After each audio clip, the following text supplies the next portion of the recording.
this was such a long time coming. Why did we have to wait so long for this? Because I thought it would be a good idea to do a medieval drama. Did anyone see that here? Anyone? Was it important to have a little space for you as well from Sons of Anarchy? It's always good for me to have a little space between everything. Yeah. Usually by law it's required. No, it was. I needed, even when this show was on the table as moving the IP forward, we knew that we didn't want to do it right on the heels of Sons.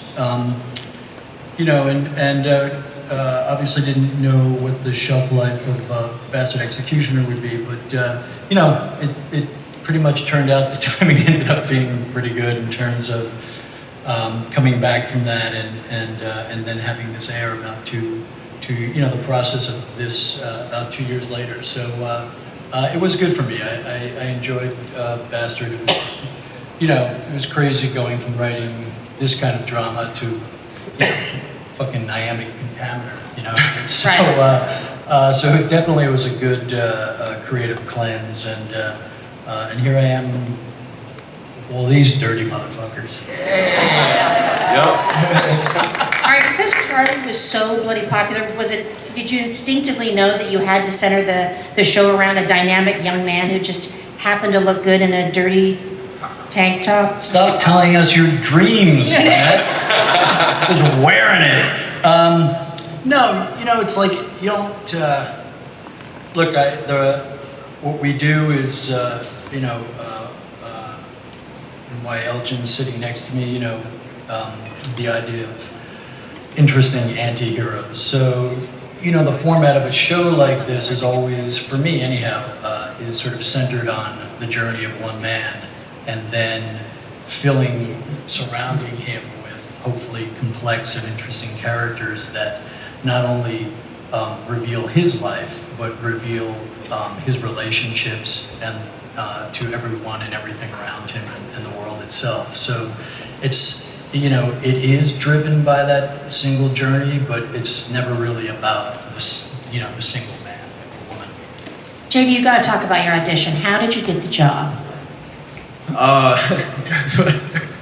Oh man, I don't know if I should say that one, but well, like anything, you as an actor, you get your audition through your manager, through your agent, and you just go through the process, and sometimes you have to jump through some hoops to meet the main man, and that's what I had to do, and it all came down to a little face-to-face with.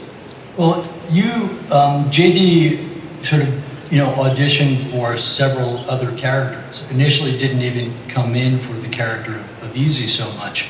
And I saw his read with a couple other actors,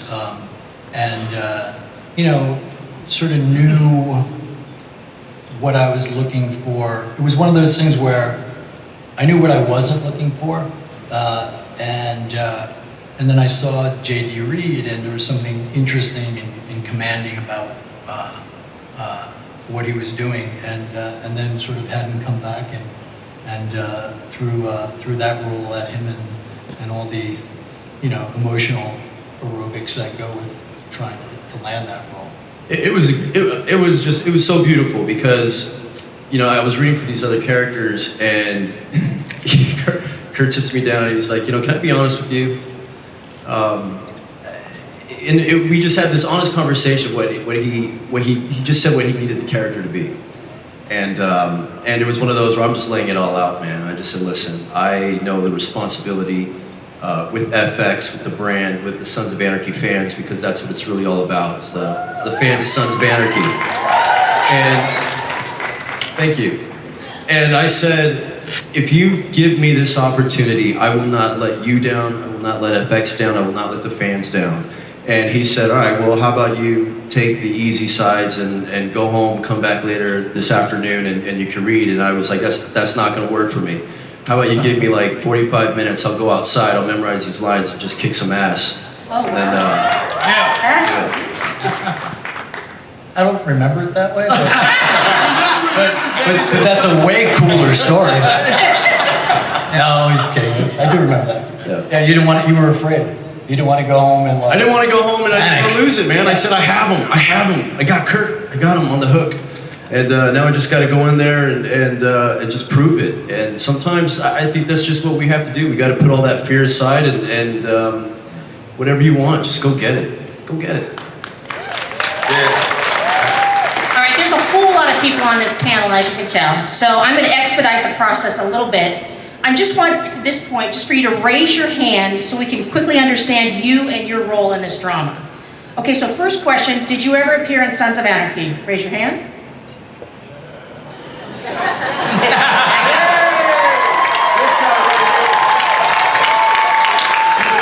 If it wasn't for his work with the Mayans. Will you wear a cut? Do you wear a cut on the show? Oh, raise your hand if you wear a cut. Raise your hand. Okay, good. All right. Do you ride a motorcycle? Oh. Hands down. Have you already fallen off that motorcycle? Don't lie. Don't lie.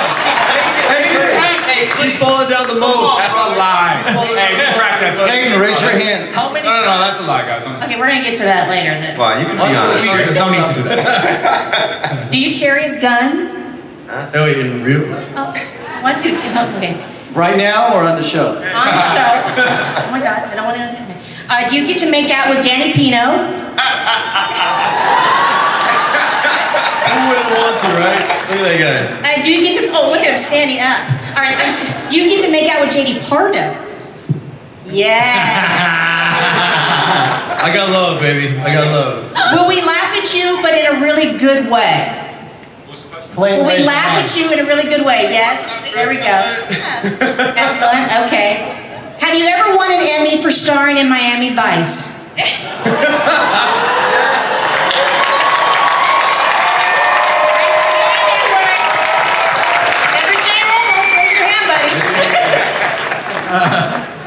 All right, now, how do I put this delicately? Have you ever had a run-in with the law? There we go. Oh. All right, so this tees up an incredible quote that you gave at Austin, something that you're very proud of with your cast. Do you remember that quote? Probably. And you forgot it? I remember. You- Half this cast Yes. is in more Yeah. tail time than screen time. Yes, that that the cast has more jail time than screen time. Why was that important to you? And what did these gentlemen bring to the screen? You know, I don't. It's not like I began my casting process in county. But you know, a lot of these actors come from the life, you know, and that's, you know, authentic characters are important to me. I also, you know, quite selfishly, the energy of those men and women who know that they probably shouldn't be there. They should probably be someplace else, much darker, and that they've been given the opportunity for a second chance and to reinvent themselves. You know, that you can't bottle that gratitude. You know, you can't ask for anything more powerful than that.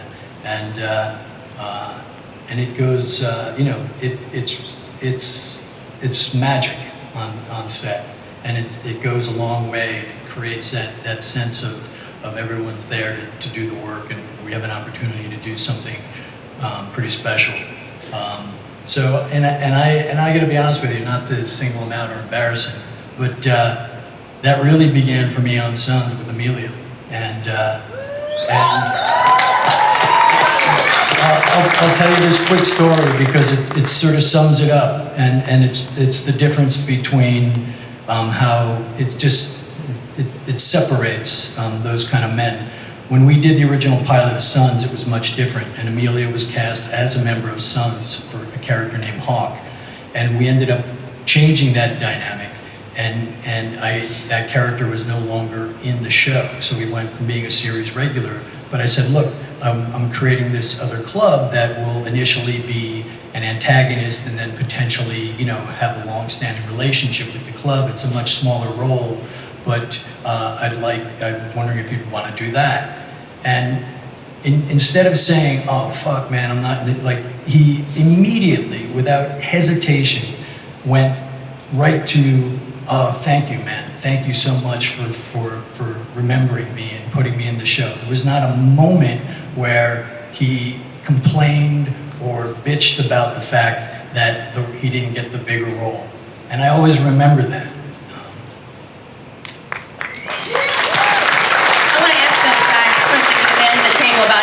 Process, but I want to start with you, Elgin. You raised your hand. The life he so eloquently talks about. How did that feed your co-creation of this drama? Where did you pull anything from that? Oh yeah, I pulled being an actual dirtbag. I get to cast other dirtbags. No, it's just that. I mean, I think what's incredible is that for as long as there's been television, people have had black and brown characters, right? And they usually have us as these kind of as criminals or as these one-dimensional sketches. And because of Kurt and what he's done, for the first time, a lot of us have been in prison. A lot of us spent a majority of our life in gangs. We finally get to tell our own story. You know what I mean? For the first time, we get to tell our story from the inside. That's that, and that's because of him and his faith that he has in us. Vincent, what was your audition like? Oh. So I was, fortunate enough to get in contact with Wendy and send her my pictures. I think at the time it was right before the first pilot was being shot. I think it was actually 6 days before, and I think being a big Latino with a lot of tattoos helped me out. No, that was it. I came in and I read. This is actually my first role of any kind, actually. So. Fortunate enough that Kurt saw something in me and gave me an opportunity to work with these gentlemen to the left and right. Joseph, how about you? I was blessed just to meet Wendy O'Brien, and then was able to get this audition. And you had heard about it like 2 years before, and it was in the mix. And you just wanted it. It was like the positive affirmation. I gotta get in there. And then I got the opportunity to get in front of Wendy. And from what I understand, I did very well, but I fit the description. The normal description that I fit most of my life when it's police. It was a beautiful thing because I fit the description for a TV show, but then I was able to show that energy that I pulled from that lifestyle, and they said they loved it and it was authentic. And here I am now. Here I am now. We should point out, by the way, what are their characters? Are they in Mayans? Are they in where are they? Mayans. Well, they're bad dudes. Okay, fine. All right, fine. We're all bad dudes. Okay, they're all Mayans. Okay. Okay, fine. Dang, it's not mine. Okay, Frankie, how about you? What was your experience? I tried to audition for Sons for a co-star. Didn't get it, and I was super bummed out. And there was word that there might be a spin-off pertaining to the Mayans, and this was just talk. And I was like, I really want to do this. I want to work for Kurt Sutter. I want to be part of his vision.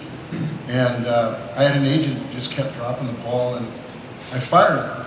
And I literally rode over on the motorcycle to Wendy O'Brien's office, which is kind of a no-no, and I had a thing of flowers and a bottle of wine, and I said, "Hi." Yeah. I heard you might be casting, you're looking for some real bad hombres who, can write or acting for this potential show. And she said, well, that could be true. Leave your name and your number. I got called in to audition because I just wanted an opportunity to audition is what I wanted. And that was intense. And when I got the phone call that I actually booked the gig, I kind of punched myself the whole day because I really didn't believe it had happened, but super grateful like a lot of the guys could be here. It's just been a great experience, so yeah.